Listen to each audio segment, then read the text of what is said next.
And to present the Kirk Douglas Award for Excellence in Film, please welcome actor, producer, director, Don Cheadle.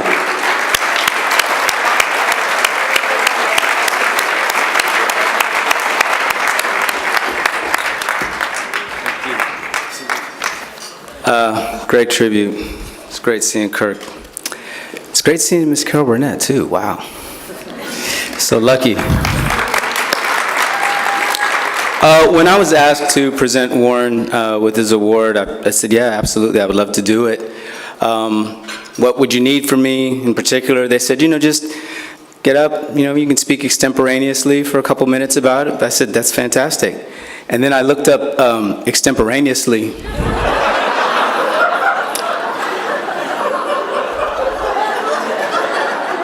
I said, no, I better read something.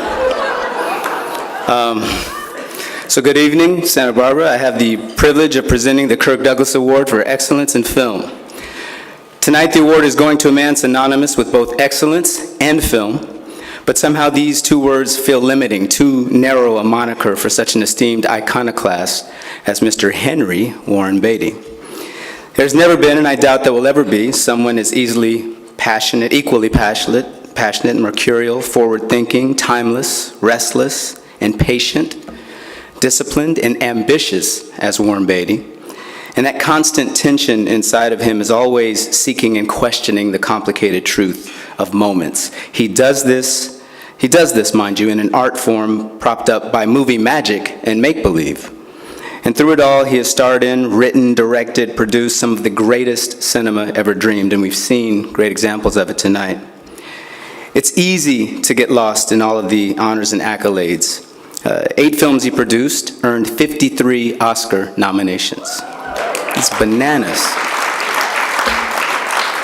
How many of those did you pay people for? One, just one. Okay, fine.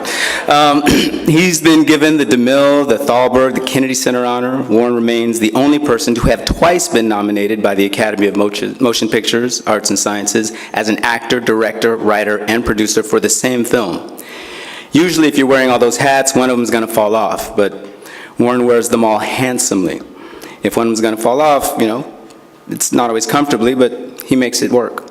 It's because he's restless and infinitely curious and something of a perfectionist, and you'd have to be to do the kinds of films that he does, where no two look alike, they don't sound alike. What a novel concept, right? In this time where films are often referred to as franchises and tentpoles, I don't know what that means. I'm not in any movies like that. Warren once said, "You've achieved success in your field when you don't know whether what you're doing is work or play." Amen to that. Words to live by. Now, to be fair, Warren also said, the only time you hate a nurse is when they're giving you an enema, which is also true. And like the best nurses, the work of Warren Beatty has brought a smile to our faces, given us an extra beat in our heart, opened our eyes wider, cured us of our ills, if only in the serenity and sanctity of a few hours in a movie theater. And he's given us the occasional enema. The reality is, he could have just made one film, Reds, and he would have had all the credibility and mystique of Orson Welles and Citizen Kane. I mean, the balls it must have taken to get Reds made, right? Can you imagine the pitch meeting with the studios? So listen, I'm thinking of making a 3-hour, 20-minute movie set around the time of Bolshevik Revolution. It's going to be in English, Russian, German. Our main protagonist is a left-wing journalist enamored of communism. So much so, Diane Keaton is going to fall in love with his idealism more than with him. And we're going to release it wide, 2,000-3,000 screens, in the heart of Ronald Reagan's rise in popularity.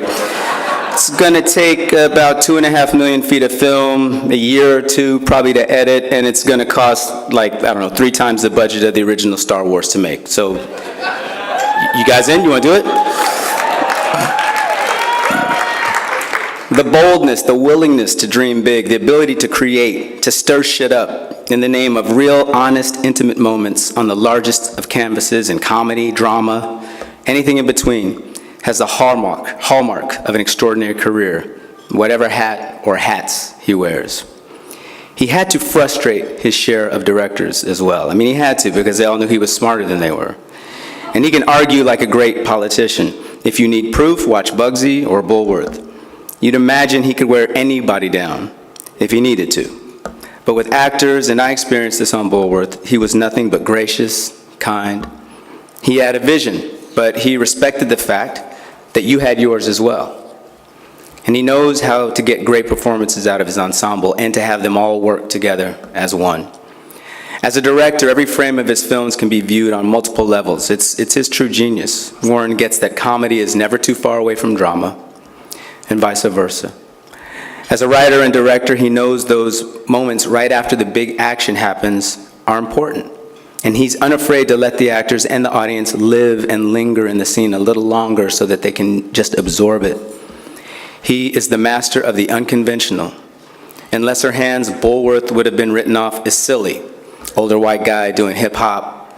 But under Beatty's direction, the big laughs are complemented by sharp social commentary that we just saw. It's never forced, or worse, didactic. In lesser hands, Dick Tracy is just another comic book exploitation. But under Warren's watchful eye, it becomes a dazzling primary color art piece packed with emotion and action and actual real resonance. Warren's batting average is extraordinarily high in this business. He's our Ted Williams. Most of his films are considered classics. That's amazing. Through it all, he's maintained his integrity. The guy's never done a sequel, 50 years in the film business and no sequels. How's that even possible? I mean, you know, I've done 7 of them, you know. When's Shampoo 2 coming out? You know, the Brazilian blowout. From the moment Warren debuted in Kazan's splendid Splendor in the Grass, he was a star, not just a star, but the star, the one everybody was compared to, the actor of his generation. That's ridiculous pressure. Most stars that launch that bright, they just burn out quickly, but not Warren. He's outshined, outwitted, outlasted most, actually all of his contemporaries. We as audience remain fascinated with him because through it all he's kept us guessing on and off screen. Politically active when it was dangerous to be so. He campaigned with Robert Kennedy, spoke out in favor of gun control and against the war in Vietnam. Warren actually took a year off from one of the hottest points in his career to join the McGovern campaign, which was probably an early indicator that big-name Hollywood celebrities actually have no effect in persuading the electorate. No effect.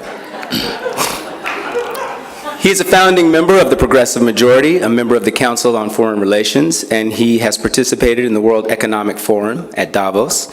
He put his global stardom to good use while George Clooney, Matt, and I were still in our diapers. He's often been referred to as a playboy, but when you think about it, for the most part, almost 25 years now, Warren and Annette have one of the most enviable and long-lasting marriages in Hollywood.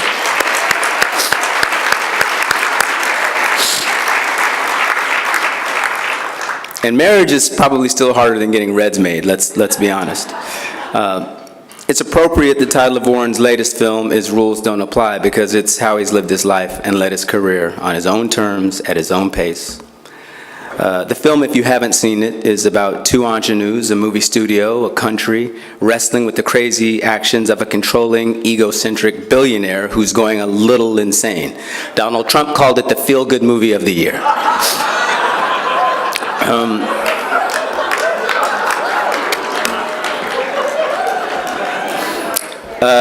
In all seriousness, Rules has a beautiful boyish charm and innocence to it, but it's far from nostalgic. It asks real questions about love, desire, religion, greed, commerce, art. With the aid of a glorious ensemble, Warren Beatty lays all these cards on the table for us as audience members to enjoy and debate and explore. The movie's set in 1958. Coincidentally, it is the year Warren Beatty arrived in Hollywood. The town hasn't been the same since, and we are damn lucky for it. So, ladies and gentlemen, it is my profound honor to present the Kirk Douglas Award for Excellence in Film to the one and only Warren Beatty.